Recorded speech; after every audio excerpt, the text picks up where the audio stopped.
Newton के पैदा होने के 1000 साल पहले एक शख्स थे जिनका नाम था ब्रह्मगुप्त। उन्होंने अपनी बहुत बड़ी किताब में 3 लाइनें लिखी है। उन्होंने लिखा है कि जैसे अग्नि का काम है हर चीज को भस्म करना, जैसे पानी का काम है हर चीज को शीतलता प्रदान करना, ठंडक देना, वैसे ही पृथ्वी का काम है हर चीज को अपने प्रति आकर्षित करना। ब्रह्मगुप्त मर गए, 500 साल बाद भास्कर टू के नाम से एक और शख्स आए।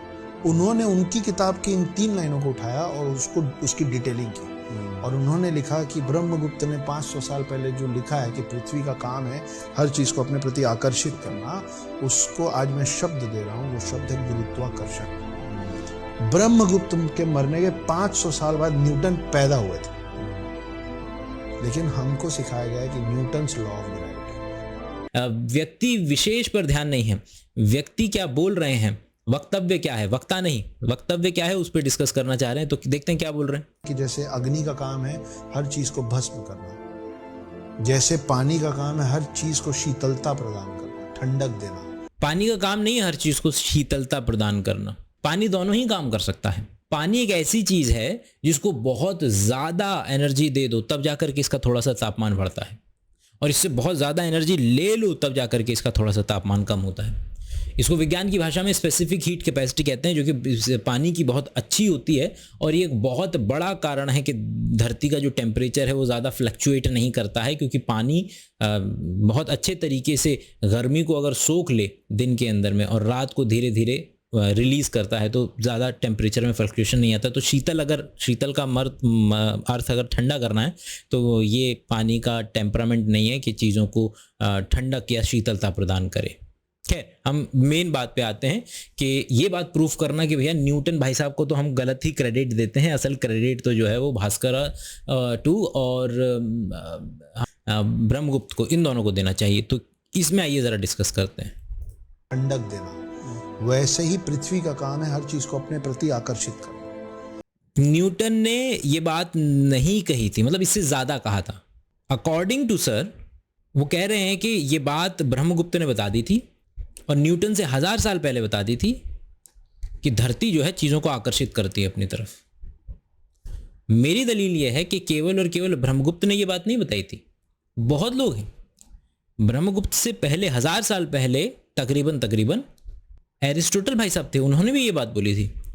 और अगर आप थोड़ा सा भी ध्यान देंगे तो आपको यही नजर आएगा कि भैया ये अगर धरती है और हर व्यक्ति को अगर नजर आ रहा है कि हर चीज नीचे की तरफ गिर रही है, तो अगर कोई व्यक्ति बोलने की कोशिश भी करेगा तो सबसे पहले यही बोलेगा कि धरती का काम है अपनी चीजों को अपनी तरफ आकर्षित करना।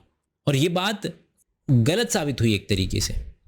गलत तो क्या ही कहेंगे, इस बात को और ज्यादा अच्छे तरीके से रिफाइन किया गया। तो एरिस्टोटल भी गलत हो गए, ब्रह्मगुप्त भी गलत हो गए। दोनों व्यक्तियों ने एक ही बात कही थी। क्या कही थी? कि धरती जो है चीजों को अपनी तरफ आकर्षित करती है, इसको गुरुत्वाकर्षण कहते हैं। दोनों ही व्यक्ति एक पहले लेवल पे गलत है, क्योंकि ऑब्जर्वेशन तो सभी को नजर आ रही है ना। ब्रह्मगुप्त मर गए, 500 साल बाद भास्कर टू के नाम से एक और शख्स आए। उन्होंने उनकी किताब की इन 3 लाइनों को उठाया और उसकी डिटेलिंग की और उन्होंने लिखा कि ब्रह्मगुप्त ने 500 साल पहले जो लिखा है कि पृथ्वी का काम है हर चीज को अपने प्रति आकर्षित करना, उसको आज मैं शब्द दे रहा हूँ। वो शब्द है गुरुत्वाकर्षण। धरती का काम नहीं है हर चीज को अपने प्रति आकर्षित करना। ये स्टेटमेंट गलत हो जाएगा। और ये गलत स्टेटमेंट भास्कर भाई साहब ने भी दे दिया, ये गलत स्टेटमेंट हमारे ब्रह्मगुप्त ने भी दे दिया, और ये स्टेटमेंट गलत हमारे एरिस्टोटल भाई साहब ने भी दे दिया। ये तीनों ने गलत दे दिया। जो असल स्टेटमेंट है वो ये है कि जितनी ताकत से, जितने दम से, जितने फोर्स से धरती अपनी तरफ वो सेब को खींच रही है, उतने ही फोर्स से, उतने ही दम से, उतने ही ताकत से वो सेब भी धरती को अपनी तरफ खींच रहा है। ये है असल में गुरुत्वाकर्षण। वो केवल यहां नहीं रुके, उन्होंने इसको एक कदम और आगे जाके बताया कि ये जो ताकत है, ये ताकत 2 चीजों पर डिपेंड करेगी। ये ताकत डिपेंड करेगी कि जो दोनों चीजें आपस में जिनको हम ध्यान दे रहे हैं उनको गुणा करके उनका जो वजन आएगा वो जितना ज्यादा होगा वो ताकत भी उतनी ज्यादा होगी। मतलब ये ताकत वजन पे डिपेंड करेगी। और जो दोनों चीजें जिनके बीच में ये बल लग रहा है, ये जो गुरुत्वाकर्षण बल लग रहा है, उन दोनों की जो दूरी है उस पर भी डिपेंड करेगी कि जैसे जैसे ये दूर होते जाएंगे वैसे वैसे वो फोर्स भी कम होती जाएगी, और वो केवल और केवल नॉर्मली कम नहीं होगी, वो घात 2 से कम होगी, दुगनी रफ्तार से कम होगी। जैसे जैसे ये दूर जाएंगे उससे दुगनी रफ्तार से जो फोर्स है वो कम होगी। इसको लिखना। तो ये जो सांचे में ढाला है कि नहीं नहीं भाई साहब, केवल धरती का काम नहीं है चीज़ों को अपनी तरफ खींचना, हर चीज़ का काम है अपनी तरफ खींचना। ये है गुरुत्वाकर्षण बल। तो पैदा हुए कौन?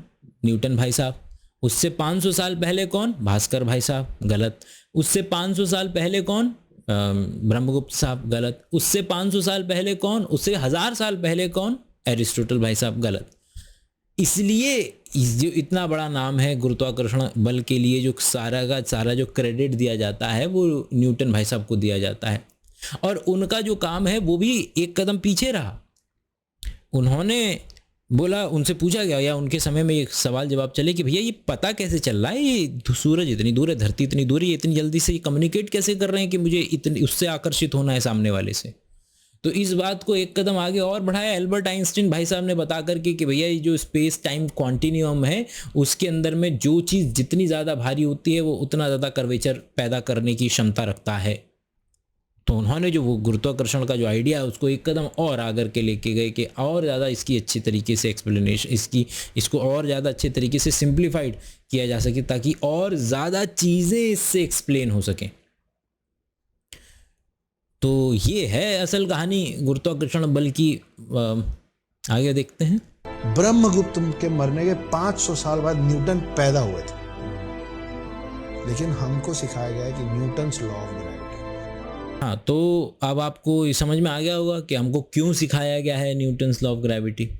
अच्छा, एक और इम्पॉर्टेंट बात, इसमें कोई न्यूटन की पैरवी वाली बात नहीं है। ऐसा बहुत बार होता है, दो बिल्कुल सेम आइडियाज़, बिल्कुल आइडेंटिकल आइडियाज़, दो बिल्कुल सही एक्सप्लेनेशन है, दो अलग अलग देशों के अंदर में दो अलग अलग बंदे, अलग अलग जगह रहने वाले व्यक्ति बिल्कुल सेम एक्सप्लेनेशन के साथ आ सकते हैं और आते रहे हैं, आते जाएंगे। हमेशा साइंस के अंदर में ऐसा देखा गया है। तो ऐसा नहीं है कि अगर एक व्यक्ति को वो आइडिया आ गया तो दूसरे व्यक्ति को वो आइडिया नहीं आएगा, बिल्कुल आ सकता है।